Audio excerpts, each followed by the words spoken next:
President Obama delivering remarks at a fundraiser for the Democratic Governors Association in D.C. Let's listen in.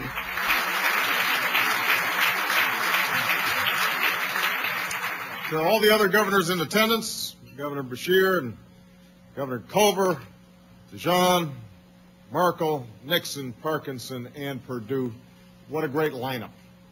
And I had a chance to talk to all of them backstage, and each and every one of them are leading in the ways that make me proud to be a Democrat. And the diversity that they embody and represent, I think, is also a credit to our party. I am so glad to be here, not just because I always enjoy spending time with the kind of outstanding governors and a few aspiring governors that may be in the room, because I'm absolutely committed to making sure that our governors have the support that they need to move their states forward. And I'm absolutely committed to working with each and every one of them in the years ahead to move America forward. I don't think it's any secret these are challenging times for America and challenging times for each of the 50 states. Few understand that better than the nation's governors. All of them are on the front lines governing their states during an economic crisis unlike anything that we've seen since the Great Depression. They're witnessing the toll of this crisis that families, small businesses, and neighborhoods are all experiencing. They're being made to govern in a time of shrinking revenues and budget shortfalls, and they're facing tough choices about where to save, where to spend, and how to navigate their states and their people through this economic storm. I also have to be honest that the tough choices they'll have to make will not end anytime soon. But what I hope has made their job easier and will continue to make their job easier is knowing that they've got a full, committed partner in the White House. And I know that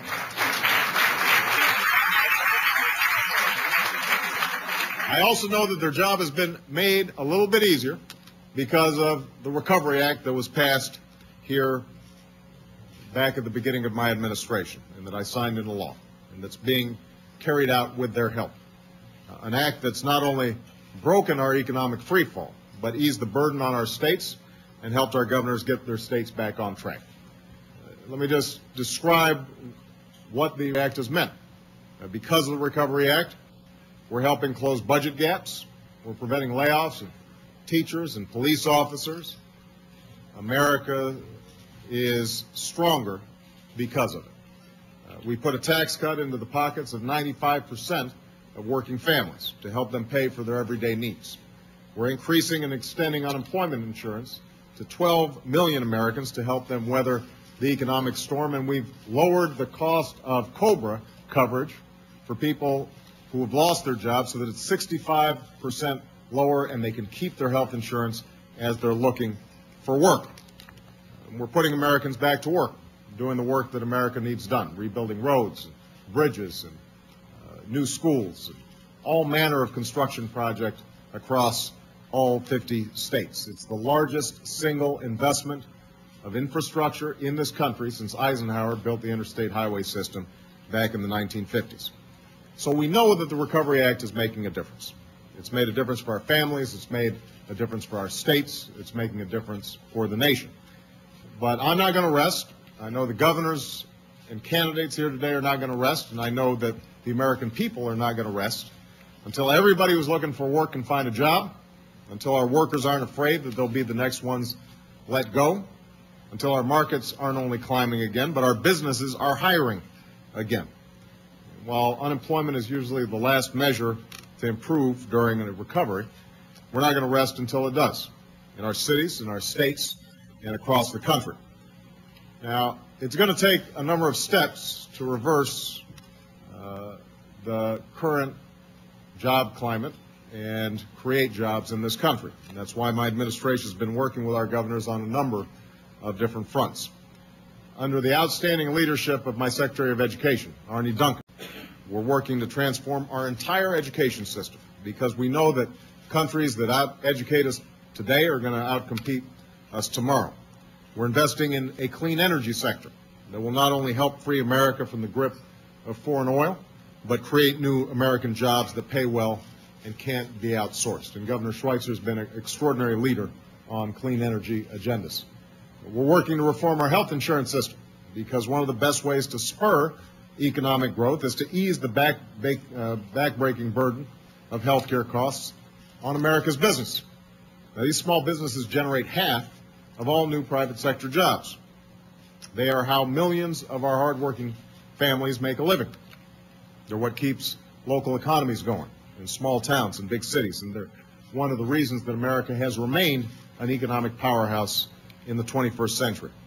Now, the states that are represented by the governors here today, as well as every other state in the Union, are home to thousands of entrepreneurs of all kinds, with ideas with the potential to create jobs and transform industries and strengthen America's economy. But all too often, these economic pioneers are made to give up on their dreams. Some of them never follow up on them in the first place because of what it would cost them to provide health insurance for themselves, their families, and potential employees. So, I know some folks say we should focus on fixing the economy instead of on health insurance reform. And through the Recovery Act, our financial stabilization measures, our clean energy initiatives, what we're doing in education, we are taking every possible step to spur economic growth and spur job creation. But I also believe that health insurance reform is absolutely critical to fixing our economy. It's how we'll encourage more entrepreneurs to take a gamble on a good idea. It's how we'll make sure that if they do, they'll be able to cover the costs of insuring their employees. And we're going to do this by setting up a health insurance exchange, a marketplace that offers a number of different affordable health insurance options. We'll provide a tax credit to small businesses to help make insurance more affordable. And while there will be a requirement for individuals to carry insurance and businesses to cover their workers, 95% of all small businesses would be exempt from this requirement. We will make it easier for them, particularly because a lot of them are already providing coverage at just exorbitant rates to their employees. Health insurance shouldn't be up to 18% more expensive for small firms than it is for larger firms. And with these reforms, we'll help close that gap. So that's what health insurance reform will do to spur business and foster entrepreneurship and jumpstart job creation. And here's what else reform will mean for our states. It will mean new jobs in community health centers. It will mean stemming rising premiums that cost state governments roughly $95 billion a year. It will mean reducing drug costs by increasing the Medicaid drug rebate, a step that will benefit states and federal governments alike. And it will mean curbing the up to $141 billion we're expected to spend each year caring for the uninsured by the end of the next decade, by finally making health insurance affordable for everyone. That's what it means for states. That's what it'll mean for business. That's what it'll mean for America. And we are at that rare moment when we've been given the opportunity to remake our world for the better. That rare moment where we have a chance to seize our future. As difficult as it sometimes is, what is inherent about the American spirit is the fact that we don't cling to the past in this country. We always move forward. That movement doesn't begin in Washington. It often begins in states. It begins in neighborhoods. It begins in communities. It happens because the American people decide that it's time to bring about a new direction. Because all of you decide it's time for change.